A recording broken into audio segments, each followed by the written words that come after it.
നീ എന്തിനിവിടെ വന്നു? നിങ്ങൾ പറഞ്ഞ വ്യവസ്ഥകൾ സമ്മതിച്ചിരിക്കുന്നു എന്ന് പറയാൻ വന്നത്. ഇത്ര പെട്ടെന്ന് മനസ്സ് മാറാനുള്ള കാരണം? അതൊന്നും നിങ്ങൾ അറിയണ്ട. എനിക്കിപ്പോ അത്യാവശ്യമായിട്ട് 3000 രൂപ തരാം. പക്ഷെ ഇന്നത്തെ ഫൈറ്റിൽ നീ തോറ്റ് കാണിച്ചതിന് ശേഷമേ തരാൻ പറ്റൂ. മതി. ഇത് 6000 രൂപ. മൂപ്പം 12000 രൂപ അടിച്ചില്ലെങ്കിൽ ഞാൻ എന്റെ ഒരു വശത്തെ മീശ എടുത്തേ. എല്ലാം ദൈവാനുഗ്രഹം എന്ന് പറഞ്ഞാൽ മതിയല്ലോ. എന്റെ മോളുടെ ഭാഗ്യവും. ഒന്ന് വേഗം ടിക്കറ്റ് തന്നെ. അവിടെ തുടങ്ങിക്കാണും. വാ മൂപ്പ. അയ്യോ, എന്താണ് ഇത്?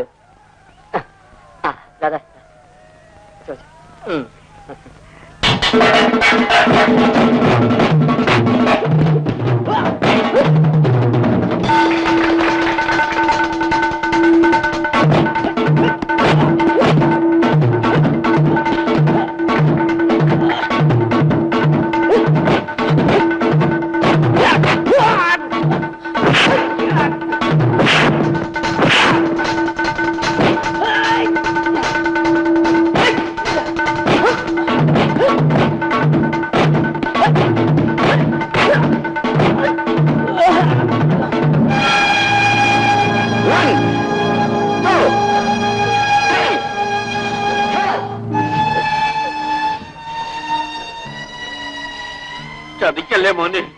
മോനെ രാജു, നിന്റെ പേരിൽ 6000 രൂപയാണ് ഞാൻ കെട്ടിയിരിക്കുന്നത്. നീ തോറ്റാൽ ഞാനും എന്റെ മകളും ആത്മഹത്യ ചെയ്യേണ്ടി വരും.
മോനെ, നിന്നെ ദൈവം അനുഗ്രഹിക്കും.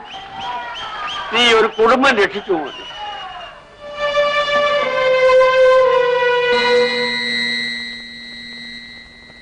ഹംസക്ക, ഹംസക്ക, ഹംസക്ക. എന്താ രാജു? ഹംസക്ക ഇല്ലേ? ഇല്ലല്ലോ. പെട്ടെന്ന് എവിടെ പോണമെന്ന് പറഞ്ഞ് മുതലാളി ആളെ പറഞ്ഞയച്ചിരുന്നു. എന്താ കാര്യം? ഒന്നുമില്ല, എനിക്ക് അത്യാവശ്യമായിട്ടൊന്ന് കാണണമായിരുന്നു. കാലത്ത് എത്തുമെന്നാ പറഞ്ഞേ. എന്താ രാജു അല്ലാണ്ട്? കാര്യം എന്താന്ന് പറയൂ. അനിയന് സെലക്ഷൻ കിട്ടി. ഇന്ന് തന്നെ പോകണം. നാളെ രാവിലെ അവിടെ റിപ്പോർട്ട് ചെയ്യണം അത്രേ. ഞാൻ വീട്ടിൽ ചെന്നപ്പോഴും അറിയുന്നേ. ഹംസക്കോട് കുറച്ച് പണം അഡ്ജസ്റ്റ് ചെയ്യാൻ പറ്റുമോ അറിയാമെന്ന്. ഓ, ഇത് ചോദിക്കാൻ ഇത്ര ബസം? മൂപ്പർക്ക് പെരുന്നാളിന് കിട്ടിയ കാശും പിന്നെ പാല് വിറ്റ് മോൻ അരഞ്ഞാനുണ്ടാക്കാൻ വെച്ച കാശുണ്ട്. ഞാൻ കൊണ്ടുവരാം. നസീമ, എന്താ? ഹംസക്കോട് ചോദിക്കാതെ എല്ലാ കാശും കൂടെ എനിക്ക് തന്നാൽ. എപ്പോഴാ വരാന്നറിയില്ലല്ലോ. മൂപ്പര് വന്ന എല്ലാം ശരിയാക്കിക്കൊള്ളും. ഇപ്പൊ അനിയന്റെ ആവശ്യം നടക്കട്ടെ.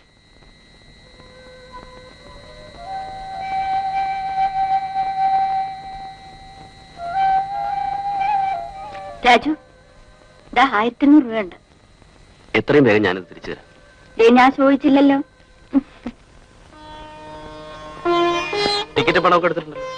കൊണ്ടിയേട്ടാ, ചെന്നെത്തിയാൽ ഉടനെ കത്തയക്കണം കേട്ടോ മോനെ. അയക്കാമേ. എന്ന് ഇറങ്ങട്ടെ. ഞാനവന് വണ്ടി കയറ്റി അയച്ചിട്ട് വരാം.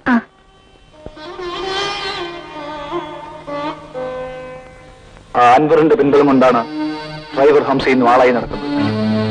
അവനെ ഇന്ന് ഞാൻ കണ്ടപ്പോൾ എന്റെ മനസ്സിൽ തീപ്പൊരി വീഴുകയായിരുന്നു. ഹംസ ഇപ്പൊ മിക്കവാറും സമയങ്ങളിൽ ഹാർബറില്ല. അറിയാം. നിങ്ങൾ മനസ്സ് വെച്ചാൽ ലക്ഷ്മി മേനോനെ പോലെ മറ്റൊരു വിധവയെ കൂടി നമ്മുടെ ശത്രുക്കൾക്ക് സമ്മാനിക്കാം. സന്ദർഭത്തിന് വേണ്ടിയാണ് സാർ ഞങ്ങൾ കാത്തിരിക്കുന്നത്. ഒരു ടൈം ബോംബിന്റെ പൊട്ടിത്തെറിയിൽ ഹംസയും അവൻ ലോറിയും ചാമ്പലാകുന്ന സാറിന് കാണാം.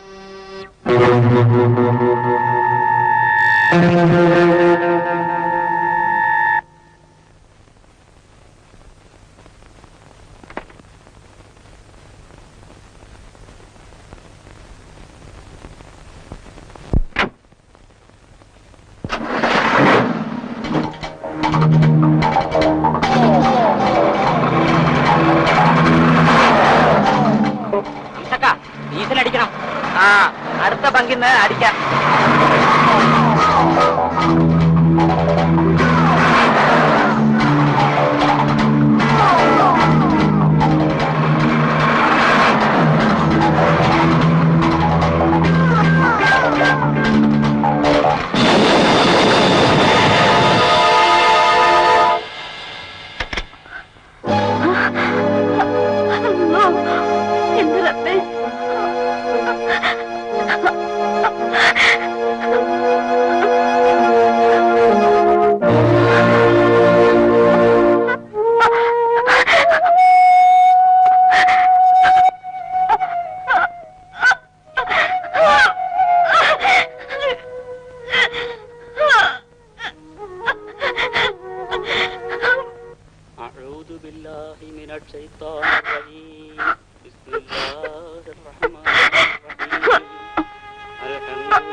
മറക്കാൻ പറയുന്നത് വിഡ്ഢിത്തമാണെന്ന് എനിക്കറിയാം. വേറെന്ത് പറയാനാ?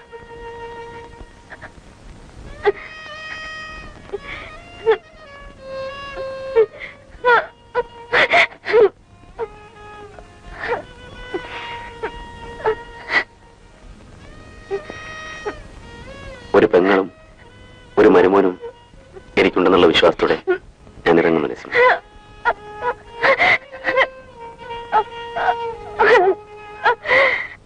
ഇത്രയും നാളും വന്ന് കല്യാണാലോചനകൾ നടക്കാതെ പോയത് അച്ഛന്റെ ഈ കാശില്ലാത്തതുകൊണ്ടാണ്. ഇപ്പൊ കാശുണ്ടാക്കി വന്നപ്പോ നീ ഒഴിഞ്ഞു മാറുന്നു. എന്താ ഇതിന്റെ അർത്ഥം? നിന്റെ മനസ്സിൽ വല്ലതും ഉണ്ടെങ്കിൽ തുറന്നു പറ. രാജുവേട്ടൻ അച്ഛനോടൊന്നും പറഞ്ഞില്ലേ? അവൻ എന്ത് പറയാൻ? അവനെ ഞാൻ കണ്ടിട്ട് തന്നെ ദിവസങ്ങളായി. അല്ലെങ്കിൽ തന്നെ നിന്റെ കല്യാണം മംഗളമായി നടക്കണമെന്നല്ലേ അവൻ പ്രാർത്ഥിക്കുള്ളൂ. അതല്ല അച്ഛ. പിന്നെ ഇങ്ങോട്ട് നോക്ക്. നിന്നെ ആരുടെങ്കിലും കയ്യിൽ ഏൽപ്പിച്ചില്ലെങ്കിൽ ഈ അച്ഛന് സമാധാനത്തോടെ മരിക്കാൻ ഒക്കില്ല മോളെ. ഇപ്പോഴാണെങ്കിൽ സ്ത്രീധനം കൊടുക്കാനുള്ള പണവുമുണ്ട്, ആവശ്യത്തിനുള്ള പൊന്നുമുണ്ട്. പൊന്നിനും പണത്തിനും വേണ്ടി വന്നവരാണ് അച്ഛ ഇന്നലെ വരെ മടങ്ങിപ്പോയത്. ഇപ്പോഴത്തെ കാലത്ത് അതേ നടക്കും മോളെ. ഇല്ലച്ച, അല്ലാത്ത ആണുങ്ങളും ഉണ്ട്. നീ എന്തെങ്കിലും മനസ്സിൽ കണ്ടിട്ടുണ്ടെങ്കിൽ അത് പറ. എല്ലാം രാജുവേട്ടൻ പറയും. രാജുവിനോട് എനിക്കിഷ്ടമാണ്. അവൻ നിന്നെ വിവാഹം കഴിക്കാമെന്ന് പറഞ്ഞിട്ടുണ്ട്. എന്റെ മനസ്സ് എന്താണെന്ന് രാജുവേട്ടൻ അറിയാം.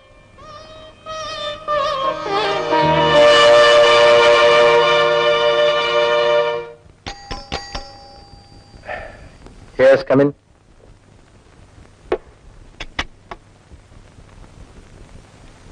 എന്നെ വിളിപ്പിച്ചത് ഫൈറ്റ് ചെയ്യാനല്ല, ഇരിക്കണം.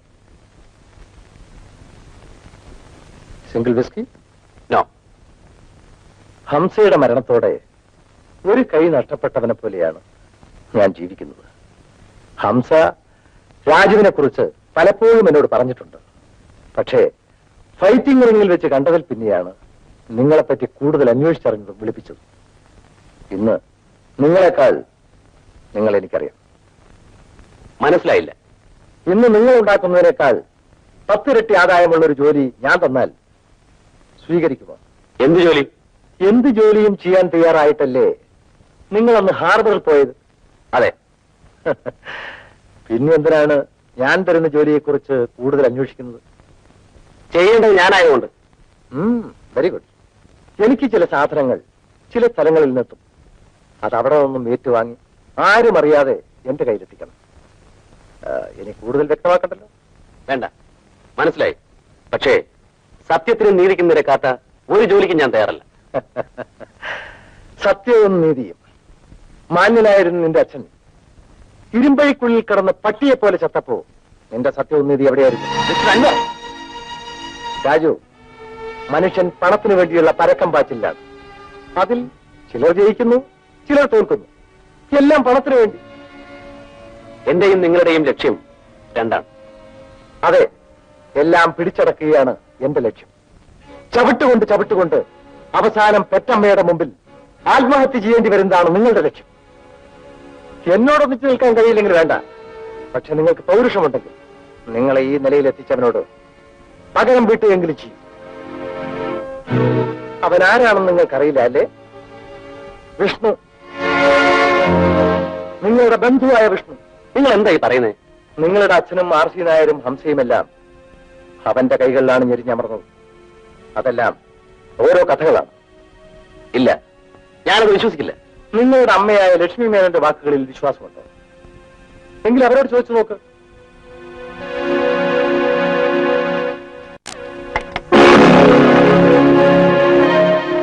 ഞാൻ പറഞ്ഞതെല്ലാം അസത്യമാണെന്ന് നിങ്ങളുടെ അമ്മ പറഞ്ഞാൽ ഇതെനിക്ക് നേരെ പ്രയോഗിക്കാം. അതല്ല സത്യമാണെന്ന് തെളിഞ്ഞാൽ നീ അവിടെ വെച്ച് ആത്മഹത്യ ചെയ്യണം. നിങ്ങളുടെ വാക്കുകൾ സത്യമാണെങ്കിൽ ഇതെനിക്കും നിങ്ങൾക്കുമുള്ളതല്ല, വിഷ്ണുവിനുള്ളതാണ്. നീ വിചാരിക്കുന്നത്ര എളുപ്പമല്ല വിഷ്ണുവിനെ നേരിടാൻ. കമാൺ.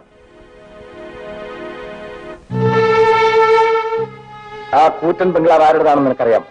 അറിയാം, വിഷ്ണുവിന്റെ. എല്ലാ ബംഗ്ലാവുകളും മതിൽക്കെട്ടിനകത്താണ്. എന്നാൽ വിഷ്ണുവിന്റെ ബംഗ്ലാവിനകത്താണ് മതിൽക്കെട്ട്. തെരുവിൽ നടക്കുന്ന നിനക്ക് അവന്റെ മണൽത്തരി പോലും സ്പർശിക്കാൻ കഴിയില്ല. നിനക്ക് രണ്ട് വഴികളേ ഉള്ളൂ. ഒന്ന് എന്റേതും ഒന്ന് നിന്റേതും. 24 മണിക്കൂർ ഞാൻ സമയം തരുന്നു. അതിനകം നീ തിരിച്ചെത്തിയാൽ എന്റെ വഴി നിനക്ക് വേണ്ടി തുറന്നിട്ടേ. ആരാ നിന്നോട് ഇതൊക്കെ പറഞ്ഞത്? അതൊന്നും അമ്മ അറിയണ്ട.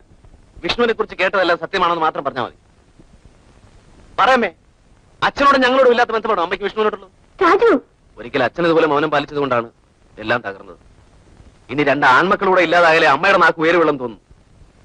ഇല്ല മോനെ, നീ കേട്ടതെല്ലാം സത്യമാണ്. എന്നിട്ട് അമ്മ എന്തിനിതെല്ലാം ഇത്രയും നാൾ മറച്ചു വെച്ചു? ഈ സത്യം കുറച്ചു മുമ്പേ തുറന്നു പറഞ്ഞിരുന്നെങ്കിൽ ഒരുപക്ഷെ അച്ഛനെ തന്നെ രക്ഷിക്കാമായിരുന്നില്ല അമ്മേ. ക്ഷമിക്കും മോനെ, തെറ്റ് ചെയ്യാതെ ശിക്ഷിക്കപ്പെട്ടവരാണ് നമ്മൾ. നിങ്ങളറിയാതെ അച്ഛനെ കാണാൻ ഞാൻ ജയിലിൽ പോയിരുന്നു. നടന്നതെല്ലാം അച്ഛൻ എന്നോട് പറഞ്ഞു. ലക്ഷ്മി, സംഭവിക്കാനുള്ളതെല്ലാം സംഭവിച്ചു. ഇപ്പൊ നിനക്ക് ഞാൻ മാത്രമേ നഷ്ടപ്പെടാൻ പോകുന്നുള്ളൂ. പക്ഷെ എന്നെ ചതിച്ചവരാരാണെന്നുള്ള സത്യം മക്കൾ അറിഞ്ഞാൽ അവരും നിനക്ക് നഷ്ടപ്പെടും. എനിക്ക് അങ്ങേക്കാൾ വലുതല്ല മക്കൾ. അതെനിക്കറിയാം. നീ ഒരു ജഡ്ജിയാണ്. ഏത് കുറ്റവാളിയുടെ അവസാനത്തെ അപേക്ഷ സ്വീകരിക്കാറില്ലേ നിങ്ങളുടെ നിയമം? എന്നെ ഇങ്ങനെ പരീക്ഷിക്കരുത്. പരീക്ഷിക്കുകയല്ല, എന്റെ ഭാര്യ എന്ന നിലയ്ക്ക് നീ എന്നെ അനുസരിക്കുമോ എന്ന് ചോദിക്കുക. സത്യം ചെയ്യൂ. എന്റെ മക്കളോട് ഇക്കാര്യം പറയില്ലെന്ന് സത്യം ചെയ്യൂ. നിങ്ങളുടെ അച്ഛനോട് ചെയ്ത സത്യം ഞാൻ പാലിച്ചു. പക്ഷേ ഒരിക്കലും ഞാൻ ഊരിയിട്ട ഗൗൺ വീണ്ടും ധരിക്കില്ലെന്ന് ശപഥം ചെയ്തു. അമ്മ തെറ്റ് ചെയ്തു. നീ തന്നെ പറ മോനെ. ഇല്ലമ്മേ, പക്ഷേ അന്ന് അച്ഛൻ പറഞ്ഞതുപോലെ ഇന്ന് ഞാൻ അമ്മയോട് പറയുന്നു. ഒരിക്കലും ഈ സത്യം രവി അറിയിക്കരുത്. ഞാൻ നഷ്ടപ്പെട്ടാലും അമ്മയ്ക്ക് അവനെങ്കിലും ഉണ്ടാവും. രാജു, രാജു, നീ തിരിച്ചു വരുമെന്ന് എനിക്കറിയാം. എനിക്ക് നഷ്ടപ്പെട്ടതെല്ലാം തിരിച്ചെടുക്കണം. ഐ വാണ്ട് മണി.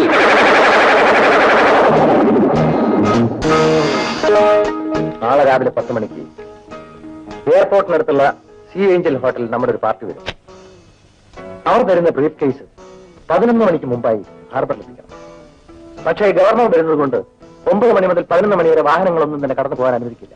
മാത്രവുമല്ല, റോഡ് മേളെ പോലീസ് ബന്ദോബസ്തും ഉണ്ടാവും.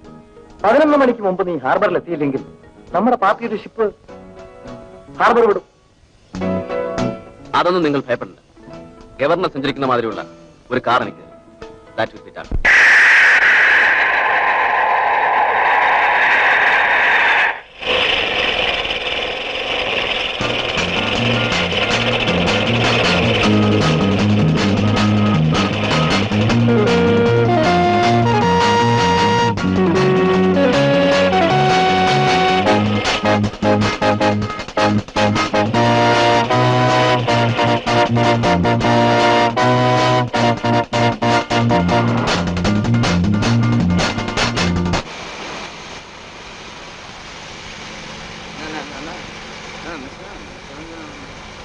ഗവർണർ അദ്ദേഹം പുറകെ വരുന്നുണ്ട്. അപ്പോൾ എപ്പോ പോയത്?